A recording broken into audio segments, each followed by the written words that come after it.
జరిగింది ఏంది, నువ్వు మాట్లాడేది ఏంది, నీకు మెదడుందా? హైట్ ఒకటే తక్కువ అనుకున్నా, బుర్ర కూడా తక్కువనే రేవంత్ రెడ్డికి. ఇంత అన్యాయమా? ఒక అమ్మాయికి అన్యాయం జరిగితే ఆ అమ్మాయి వివరాలు బయటపెట్టిన వెధవలు ఎవరు బయటపెట్టు.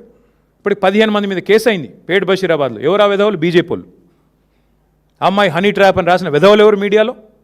నేను అడుగుతున్నా, ఎవరు ఆ వెధవ మీడియా? ఏది హనీ ట్రాప్ అని చెప్పి మనీ ట్రాప్లో పడ్డ మీడియా ఎవరు?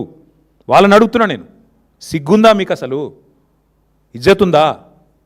ఇంకా మాట్లాడుతున్నాడు ముఖ్యమంత్రి, కేంద్ర హోంశాఖ సహాయ మంత్రి. ఈయననేమో నేను పంపించిన నా కొడుకుని ఈయనంటాడు. ఆయన చేసిన ఘనకార్యానికి ఫస్ట్ పోలీసు వాళ్ళు బరబర గుంజుకపోవాలి. నీవు దాచిపెట్టిన తొమ్మిది రోజులు ఆ కుటుంబాన్ని బెదిరించినావు నువ్వు.